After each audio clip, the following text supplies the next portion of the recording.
તો નમસ્કાર વિદ્યાર્થી મિત્રો, હું પંકજ રાવત સર સ્વાગત કરું છું આપ સર્વેનું આપણા સૌની ચેનલ ડેક્સ એકેડમી પર। મિત્રો, ઘણા લાંબા સમય બાદ ધોરણ 9 અને 11 ના વિદ્યાર્થી મિત્રો માટે અહીંયા હું લઈને આવી રહ્યો છું આ વિડિયો। હાલ સુધી અહીંયા ધોરણ 10 અને 12 ની બોર્ડ પરીક્ષા અનુસંધાને ધોરણ 9 તથા 11 માટેના વિડિયોઝ આવતા ન હતા, પરંતુ આજથી આપણે ફરીથી અહીં ભણવાનું રાબેતા મુજબ શરૂ કરીએ છીએ, કારણ કે અહીં તારીખ 6 એપ્રિલ વર્ષ 2026 થી શરૂ થવા જઈ રહી છે આપણી ધોરણ 9 અને 11 ની 80 ગુણની અંતિમ વાર્ષિક પરીક્ષા। ચાલો મિત્રો, વધુ વાર ન કરતા શરૂઆત કરીએ છીએ આજના આ વિડીયોમાં આપણે આજ પરીક્ષાના કાર્યક્રમ એટલે કે ટાઈમ ટેબલ અંગેની સમજૂતીની। તો હર હંમેશની જેમ આપ સર્વે વિદ્યાર્થી મિત્રોનો પ્રેમ બતાવતા આ વિડીયોને લાઈક તથા શેર કરીને બન્યા રહેજો વિડીયોમાં અંત સુધી, જેથી કરીને અત્રે સમજાવેલી એક મહત્વપૂર્ણ બાબત તથા કયા દિવસે કયા વિષયની પરીક્ષા છે અને કેવી રીતે તેનું આયોજન થશે તે અંગેની સમજૂતી આપ સર્વે વિદ્યાર્થી મિત્રોને એકદમ વિગતવાર રીતે આવી શકે। આ સિવાય વિદ્યાર્થી મિત્રો ક્યાંકથી હરતા ફરતા જો આપ શ્રી પધાર્યા છો આપણી આ ચેનલ પર પહેલી વખત, તો નીચે આવેલા લાલ કલરના સબસ્ક્રાઇબ બટન દબાવીને ચેનલ પર જોડી દેજો તથા બાજુમાં આવેલા બેલ આઇકનને કરી દેજો ઓલ પર સેટ, જેથી કરીને ભવિષ્યમાં આવનારા ધોરણ 9 તથા 11 બંને જ માધ્યમોને લગતા વિડીયોઝ સૌથી પહેલા આપને જોવા મળતા રહે। ચાલો વિદ્યાર્થી મિત્રો, આ ટાઈમ ટેબલના સમજૂતીની શરૂઆત સૌથી પહેલા કરીએ આપણા પરીક્ષાના સમયગાળાથી। વિદ્યાર્થી મિત્રો, જો તમે અહીંયા ધોરણ 9 માં છો કે પછી ધોરણ 11 ની અંદર છો, તો યાદ રાખજો પરીક્ષાનો સમયગાળો અહીંયા સવારે 8 વાગ્યાથી લઈને અહીં 11 વાગ્યા સુધીનો રહેવાનો છે। એકમાત્ર કમ્પ્યુટર અને સ્વાસ્થ્ય તથા શારીરિક શિક્ષણ વિષય જે છે તેનો સમય જે છે તે 8 થી લઈને 10 નો હશે। એ સિવાય બાકી બધા જ પેપર તમારા 3 કલાકના અહીંયા ભાઈ રહેશે, 8 થી લઈને 11 ના, બરાબર। તો આ સમય તમારે બિલકુલ પણ અહીંયા ભૂલવાનો નથી।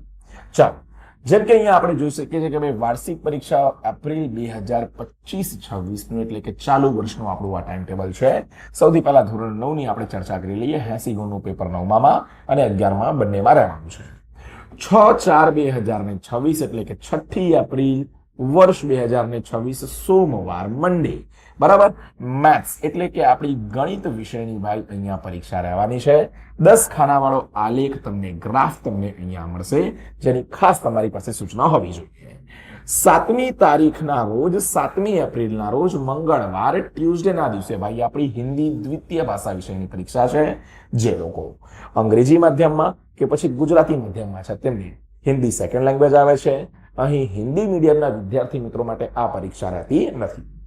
ત્યારબાદ 8 એપ્રિલ વર્ષ 2026 બુધવાર વેડનેસડે ની વાત કરું ભાઈ અહીંયા, તો સાયન્સ એટલે કે વિજ્ઞાન વિષયની આપણી પરીક્ષા અહીંયા રહેવાની છે, જેનો ભાઈ ખાસ અહીંયા ખ્યાલ રાખજો। 9મી તારીખના રોજ ગુરુવારના રોજ થર્સડે ના દિવસે અહીંયા ગુજરાતી પ્રથમ ભાષા કોના માટે ભાઈ? ફક્ત ગુજરાતી મીડિયમના વિદ્યાર્થી મિત્રો માટે। જે લોકો ઇંગ્લિશ મીડિયમમાં છે તેમને ભાઈ ઇંગ્લિશ ફર્સ્ટ લેંગ્વેજ અને હિન્દી મીડિયમમાં હોય ભાઈ તો હિન્દી ફર્સ્ટ લેંગ્વેજ વિષયની પરીક્ષા રહેશે। આ વસ્તુ ખાસ ખ્યાલ રાખજો। ચાલો, 10મી એપ્રિલ વર્ષ 2026 શુક્રવાર ફ્રાઈડે ના દિવસે ભાઈ આપણી રહેશે સોશિયલ સાયન્સ એટલે કે એસએસ વિષયની પરીક્ષા, સામાજિક વિજ્ઞાનની પરીક્ષા। આમાં ભાઈ તમને અહીંયા ભારતનો નકશો જે છે તે અહીં આપવામાં આવશે। 11/4 વર્ષ 2026 શનિવાર સેટરડે ના દિવસે ભાઈ આપણું અંગ્રેજી દ્વિતીય ભાષા ઇંગ્લિશ સેકન્ડ લેંગ્વેજ વિષયનું પેપર છે। કોના માટે આવશે? ગુજરાતી માધ્યમ અને હિન્દી માધ્યમના વિદ્યાર્થી મિત્રો માટે। ઇંગ્લિશ મીડિયમ માટે આ ભાઈ લાગુ પડતું નથી। ચાલો, ત્યારબાદ 13/4/2026 બરાબર 12મી તારીખે રવિવાર છે ભાઈ, બરાબર। તો 13 તારીખે સોમવાર મંડે ના રોજ ફરીથી આપણે આવીશું સંસ્કૃત વિષયમાં 3 માધ્યમમાં, બરાબર। ત્યારબાદ 14 તારીખે આંબેડકર જયંતિ છે ભાઈ, તો 15મી તારીખે 14 તારીખે રજા। 15 એપ્રિલ બુધવાર વેડનેસડે ના દિવસે અહીંયા ભાઈ રહેશે આપણું પીટી એટલે કે સ્વાસ્થ્ય અને શારીરિક શિક્ષણ વિષયની પરીક્ષા। અહીં યાદ રાખજો ભાઈ, આ પરીક્ષા આપણી જે છે તે ફક્ત 40 ગુણની રહેવાની છે, બરાબર। આ બધી પરીક્ષાઓ 40 ગુણની છે। 2 કલાકનો સમયગાળો આમાં તમને મળશે। 16/4/2026 ગુરુવાર થર્સડે ના રોજ ભાઈ કોમ્પ્યુટર વિષયની પરીક્ષા। 17 તારીખે શુક્રવાર ફ્રાઈડે ના રોજ ભાઈ આપણી ચિત્રકલા અને તમારા ત્યાં જો કૃષિ વિદ્યા કે પશુપાલન રાખેલું હશે તો તેની 18 તારીખે અહીંયા જે છે શનિવારના રોજ પરીક્ષાનું આયોજન રહેશે. તો આ આપણે શેની વાત કરી ભાઈ? ધોરણ 9 ની વાત કરી લીધી. આશા રાખું છું ભાઈ ધોરણ 9 ની અંદર આપેલી જે માહિતી છે બરાબર, દિવસો મુજબ અને વિષયો મુજબ તે તમને ખ્યાલ આવી રહ્યો હશે. તમને બંને જ લેંગ્વેજમાં સમજાવું છું એટલે કે ભાઈ કોઈ પણ અહીંયા મીડિયમનો વિદ્યાર્થી આ વિડીયો નિહાળતો હોય તો તેને સમસ્યા આવી જોઈએ નહીં. ચાલો ભાઈ હવે વાત કરીએ ધોરણ 11 ના અમારા કોમર્સ અને આર્ટ્સના વિદ્યાર્થી મિત્રોની. તો જુઓ ભાઈ તેમની પણ પરીક્ષાઓનું આયોજન તો અહીંયા 6 તારીખ 6 એપ્રિલના રોજ એટલે કે સોમવાર મંડેના રોજથી થવાનું છે. તેમની જો કોમર્સની અંદર બાળકો છે તો તેમની પરીક્ષા નામાના મૂળ તત્વો વિષયની એટલે કે અકાઉન્ટ વિષયની રહેવાની છે બરાબર. પહેલી પરીક્ષા કોમર્સ માટે અકાઉન્ટ અને આર્ટ્સ છે ભાઈ તો મનોવિજ્ઞાન એટલે કે સાયકોલોજી વિષયની પરીક્ષા અહીંયા રહેશે બરાબર. પહેલી પરીક્ષા 6/4 ના રોજ કઈ? કોમર્સમાં એકાઉન્ટ અને અહીં સાયકોલોજી એટલે કે મનોવિજ્ઞાનની આર્ટ્સમાં. ચલો 7/4/2026 મંગળવાર ટ્યુઝડે ની ભાઈ તમને હું વાત કરું તો ટ્યુઝડે દિવસે સમજો ભાઈ અહીંયા અર્થશાસ્ત્ર એટલે કે ઇકોનોમિક્સ વિષયની પરીક્ષા બરાબર છે. અહીં આર્ટ્સમાં હોય કે કોમર્સમાં હોય બંને માટે કોમન સબ્જેક્ટ છે. ચાલો 8/4 વર્ષ 2026 બુધવારની ભાઈ તમને અહીંયા વાત કરું તો બુધવારના રોજ રહેવાની છે ભાઈ ઇંગ્લિશ સેકન્ડ લેંગ્વેજ. કોના માટે? ગુજરાતી માધ્યમ અને હિન્દી માધ્યમના વિદ્યાર્થી મિત્રો માટે આર્ટ્સ કોમર્સ બંનેમાં જ કોમન. ત્યારબાદ ભાઈ 9/4 વર્ષ 2026 ગુરુવાર થર્સડે ના દિવસની વાત કરું તો એ દિવસે આંકડાશાસ્ત્ર એટલે કે સ્ટેટિસ્ટિક્સ વિષયની પરીક્ષા. શેમાં ભાઈ? તો કે કોમર્સની અંદર 10 ખાના વાળો તમને આલેખ એટલે કે ગ્રાફ મળશે. અને તમે જો અહીંયા ભાઈ આર્ટ્સમાં છો તો અહીં તત્વજ્ઞાન વિષયની પરીક્ષા ફિલોસોફીની પરીક્ષા તમારી જે છે તે અહીંયા રહેવાની છે બરાબર. ચલો ત્યારબાદ 10/4 વર્ષ 2026 શુક્રવાર ફ્રાઈડેના દિવસની ભાઈ વાત કરું તો ગુજરાતી ફર્સ્ટ લેંગ્વેજ ગુજરાતી માધ્યમ માટે, English first language English medium માટે તથા Hindi first language Hindi medium માટે બરાબર. આ પરીક્ષાનું આયોજન રહેશે આર્ટ્સ કોમર્સ સાયન્સ ગમે તે હોય તેમાં. ત્યારબાદ ભાઈ 11/4 વર્ષ 2026 શનિવારની ભાઈ હું તમને જો વાત કરું તો શનિવારના દિવસે છે ભાઈ BA બરાબર, જેને આપણે ઓસી પણ કહીએ છીએ બરાબર, વાણિજ્ય વ્યવસ્થા અને સંચાલન વિષયની પરીક્ષા. ત્યારબાદ ભાઈ 14 તારીખે તો રવિવાર એટલે 12 તારીખે તો રવિવાર ભાઈ એટલે કે 13 તારીખ સોમવારના રોજ મંડેના દિવસે શું છે ભાઈ? સમાજશાસ્ત્ર. કોમર્સના વિદ્યાર્થીઓના દિવસે પરીક્ષા નથી. આ દિવસે આર્ટ્સના વિદ્યાર્થીની પરીક્ષા નથી તો એવી રીતે અહીંયા કોમર્સના વિદ્યાર્થીની પરીક્ષા નથી.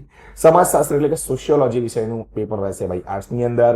ત્યારબાદ ભાઈ 14 તારીખે આંબેડકર જયંતિ રજા, 15 તારીખ આવીએ ભાઈ અહીંયા તો બુધવાર. આ દિવસે SPCC વિષય કોમર્સમાં અને આર્ટ્સની અંદર ઇતિહાસ એટલે કે હિસ્ટ્રી વિષયની પરીક્ષા અહીંયા રહેવાની છે ભાઈ. ચલો ત્યારબાદ 16 તારીખ ગુરુવારના રોજની ભાઈ અહીંયા હું વાત કરું થર્સડેની તો હિન્દી દ્વિતીય ભાષા બરાબર છે. કોના માટે? ગુજરાતી અને હિન્દી માધ્યમ માટે. ચલો ત્યારબાદ જો તમે કોમર્સ થી છો ભાઈ બરાબર અને કમ્પ્યુટર વિષય નથી રાખેલો તો તમારી પરીક્ષા અહીંયા 16 તારીખે પૂરી બરાબર. 6 તારીખથી શરૂ થાય 16 તારીખે પૂરી, 10 દિવસમાં તમારી પરીક્ષા પૂરી.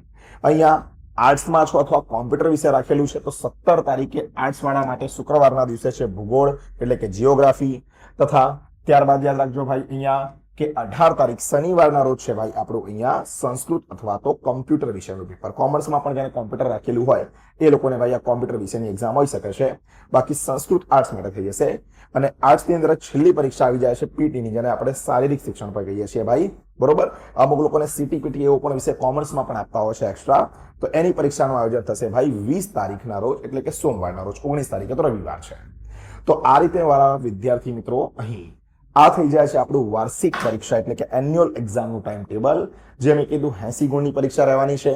આના માટે વિકાસ અસાઇનમેન્ટનું સોલ્યુશન આપણે કરાવી દીધેલું છે જેના વિડીયોઝ નીચે ડિસ્ક્રિપ્શન બોક્સમાં પણ તમને જોવા મળી જશે. બાકી આ સિવાય તમને આ ટાઈમ ટેબલને લગતો કોઈ પ્રશ્ન હોય ભાઈ તો મને તમે અહીંયા જણાવજો બરાબર છે. નીચે કમેન્ટ બોક્સની અંદર તમે કમેન્ટ કરી મને કહેજો તો તમને ચોક્કસથી તેનો રિપ્લાય આપવાની હું કોશિશ કરીશ.